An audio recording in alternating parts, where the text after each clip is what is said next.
Hello you guys, welcome back to my channel. Welcome to some mildly chaotic book recommendations. Why mildly chaotic, you may ask? Because I am filming this video in between work meetings because I'm a slave to the corporate universe and I'm stressed. So this is the chaotic, the energy, the energy is chaotic today. It's fine. We love this. We're gonna roll with this. Here are some spooky / cozy book recommendations. I'm coming at you with, I did put 10 book recommendations, but I actually think it's probably closer to 11, but 10 just sounded better in the title, so we'll say 10 and a bonus recommendation because, to be fair, 2 of them do go hand in hand as great recommendations for this time of year and just in general, really, and you can't really read one without reading the other, so yeah. But anyway, I'm just going to jump straight on into it because my battery is looking a little bit lower than I'd like it to look. So we're not going to dilly-dally. We're just going to get into it with the first book, which is I'm Thinking of Ending Things by Ian Reid. This actually was adapted into a Netflix movie last year, so you guys may have seen that, you may not have done, I don't know. I was really let down by the movie. I don't know, I found it quite dull, to be quite honest. I might try and rewatch it this year and see if I actually get through it. I was watching it with my friend last year and her boyfriend and they just weren't into it, so I think that also kind of had an effect on my enjoyment. But yeah, this is a really short little book and it's basically just a really kind of unsettling story, and it follows a couple and they're going to go and meet his parents for the first time, and it's all just really weird. Like, they get to this house and it's just like everything's just odd, everything's just not right, and it's basically everything you would not want to happen the first time you're going to go and meet your boyfriend's parents.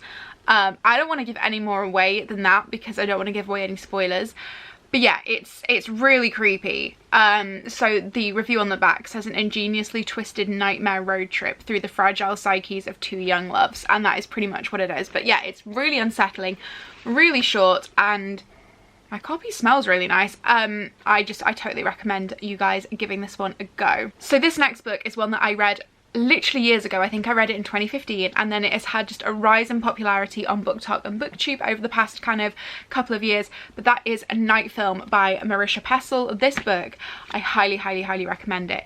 It's just incredibly unsettling novel about a guy investigating a horror movie director and what's happened to his daughter, basically. And this book, I love it because it's like multimedia almost. So a lot of it takes like the form of like forum posts like this, for example, and there's just a lot, and you go through it and it's almost like you can't guess what's going to happen, and it's just so unsettling, and every time you think you know, you don't know, if that makes sense. And yeah, I just love it. I reread it about a year or so ago after it started getting hyped on Booktube again because I couldn't find my original copy, so I ended up buying a new copy, and I was just obsessed. Like, I really enjoyed it. So this is definitely one to read at this time of year, particularly if you're wanting to be just seriously creeped out.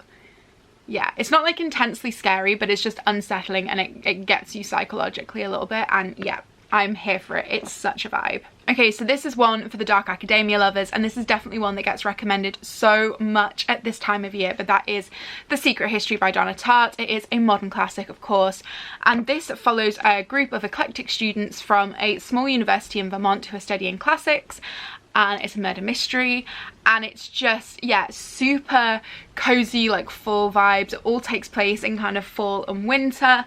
Obviously you've got the dark academia element.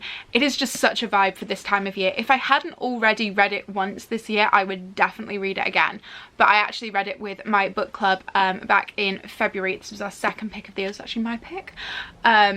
And yeah, I loved it just as much reading it the second time. So I would highly recommend picking this up, giving it a go. Don't be intimidated by it. I know some people are, because there are elements of this book that are quite, not difficult to get through, but There are certain bits which get a little bit heavier, or there are references that I certainly didn't understand when reading this, and I think that's in part because the students are classic students. There is a lot of reference to kind of Greek mythology and romanticism and things like that, but don't let that put you off, because the actual story is just so captivating and is so wonderful that I think you will still thoroughly enjoy it. And I think every reader can get something out of this, regardless of whether or not they have knowledge of the Greeks and mythology and all that kind of jazz. So yeah, definitely give this one a go. This one is a more recent read for me, and this is A Discovery of Witches by Deborah Harkness. Now, this has also been adapted for TV. I haven't watched the adaptation yet, but I really want to. However, I want to finish reading the trilogy first, because obviously I just don't want to risk anything getting spoiled for me. But this book honestly is just incredible, and it follows the story of Diana and Matthew. I forgot their names. Diana is a reluctant witch, and she stumbles across a rare magical manuscript in the library at Oxford. I think it's Oxford, or is it Cambridge? It's either Oxford or Cambridge. I think it might actually be Cambridge. And then thus begins a hunt by all the supernatural creatures, because they all want to get their hands on this manuscript for various nefarious purposes. So she has to team up with Matthew, who is a vampire, and vampires and witches typically aren't supposed to really mix. It's great, honestly, it's fantastic. It's a pretty thick book, but I got through it quite quickly because I just found it so captivating, and I really enjoyed the writing. I think this is actually up here at the moment with one of my favourite books of the year so far, so definitely pick it up if you're wanting something which isn't spooky, but that definitely has, again, kind of the dark academia vibes, and is a little bit unsettling in places, and just involves kind of the paranormal, the supernatural, that kind of thing. And like I say, I'm definitely going to pick up the last two in the trilogy as soon as I can to complete this, because I really enjoyed it. Okay, so next up is the kind of 2-for-1 combination, I guess, but you've got The Hobbit and you've also got The Lord of the Rings by J.R.R. Tolkien. So both of these books I highly recommend for this time of year. There's nothing spooky about them. These are definitely more cozy reads. Obviously, The Hobbit follows Bilbo's story, his first adventure to the Misty Mountains and beyond, to basically defeat the dragon Smaug and free up, I can't remember the name of the town, Dale? I think it's Dale, from Smaug's clutches, and basically return the town to the dwarves. And yeah, I love this book so much. I think I first read it when I was about 8 years old. We read it at school in year 4, so I think I would have been 8 or approaching 8. And yeah, I loved it. And then I very quickly picked up The Lord of the Rings. I read The Lord of the Rings for the first time when I was 11. This is all 3 in 1, so my copy has like crazy small print. It has all the appendices as well, with like the family trees and how to speak Elvish, and I really was that kid who used to sit on the school bus trying to learn how to speak Elvish at the age of 12 and then wondered why I had no friends. But as you can see, this is a very well loved copy. I adore this trilogy so much, and I actually really want to reread it. It's been a long time since I have done, so I'm just kind of waiting to clear up my TBR, and then I'm going to devote some time to Tolkien again, because I actually picked up the Silmarillion this year, which, if you don't know, was almost like a prequel to both of these, and concerns the actual forging of the Rings of Power. So I think I would like to read the Silmarillion and then read these, so read them almost in like the order that they are, I guess, intended. But yeah, if you're wanting kind of cozy fantasy, classic fantasy vibes with great world building and just really beloved characters, then if you haven't picked these up, definitely pick these up. I'd say especially The Hobbit, because it's just a way more accessible read, because obviously it's aimed at a younger audience, and yeah, it's just so beautiful, and I love that book so much. Then we have another 2 by the same author, not by J.R.R. Tolkien, sorry, but another 2 books by the same author. So the first is My Best Friend's Exorcism by Grady Hendricks. This book is phenomenal. I read this for the first time in, I want to say, 2017, and this essentially reads like an 80s hammer horror. It's wonderful, it's gory, it's creepy, it's unsettling. I think I read it in like 24 hours, and then I read it again the following Halloween and loved it. And then last year I read the Southern Book Club's Guide to Slaying Vampires. So I actually read this in the summer, and you can see this is so heavily tabbed. I want to go through and replace these tabs though, because they stick way too far out, and I've changed the way I tab books now. But yeah, I had so many thoughts on this book. I loved it so much. So if you haven't seen them already, I actually filmed a reading vlog and a review for this book. One of the two of them was spoiler filled. I think it was the review, and I think the reading vlog was spoiler free. So I will leave both of those linked in the down bar, and at least one linked in the cards for you as well, so that you can see. But this one is brilliant. This again is less scary, but it's just unsettling and a little bit gory, and I think that's what Grady Hendricks does so well. His books just aren't like traditionally frightening, but they are gory and they do make you feel really uncomfortable in places. So yeah, really recommend these.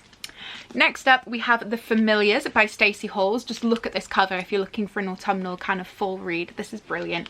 And this book follows a young wife of a like a property owner, like a manor owner, and she's just suffered her 4th miscarriage, I believe, or no, her 3rd miscarriage, and is pregnant with the 4th child.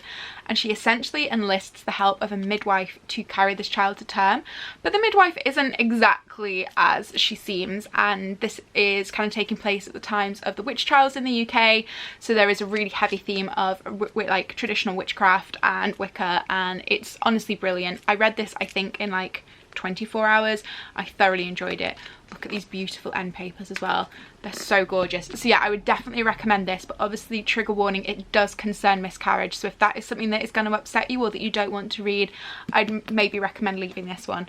But this was brilliant, and I think she's written not a follow-up, but she's written a 2nd book which also has, I believe, quite like cozy autumnal vibes. I haven't picked it up, but I would definitely recommend it. This was wonderful. This was truly brilliant, and yeah, I really loved it. On to the final 2 recommendations now, just as my camera is starting to run out of battery. First of all, we have Carrie by Stephen King, and then we also have It by Stephen King.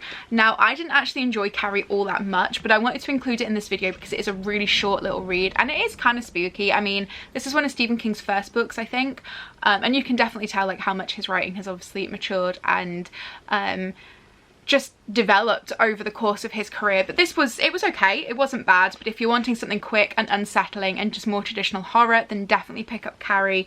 I'm sure you guys will probably be familiar with the story behind this one, so I'm not going to go into great detail at this point. Another one that you will almost definitely be familiar with is obviously It. So It actually follows the events of both the first film and the second film in one book as almost like a dual POV, so you switch between the characters as adults and as children, and I think it's really interesting to consume it in that way. I actually read this after seeing the second movie, and I hadn't ever watched the first one. So yeah, it was interesting, but this is very heavy going, and honestly this book could do with being about 400 pages shorter. Like, there are some bits of it that I feel are really unnecessary. There's a scene at the end with all the kids in the tunnels, which I just really hated. I'm not going to give any more information on that because I don't want to kind of spoil how this ends in the book. I guess it kind of explains the ending of the film a little bit better. The film definitely left that out, and when you read it you will understand why, because they literally couldn't have put it in. But yeah, I didn't enjoy that aspect, and it was quite heavy going. But if you want a really traditional horror, obviously this is creepy fucking killer clowns. It's horrible, and it's by one of the most renowned horror writers in the world. So if you want a challenge, this is your challenge. So guys, that is it from me for today. I really hope you enjoyed the video. Sorry that it was a little bit rushed. Like I said, I've got to dash back onto another meeting now, but I just wanted to pop on and film this super quickly for you all. If you pick up any of those books, please do let me know in the comments. Let me know your thoughts. Equally, if you've got some spooky / cozy autumn fall book recommendations, leave them in the comments. I would love to hear more, and I will see you in my next video. Don't forget to subscribe if you're new. Bye guys.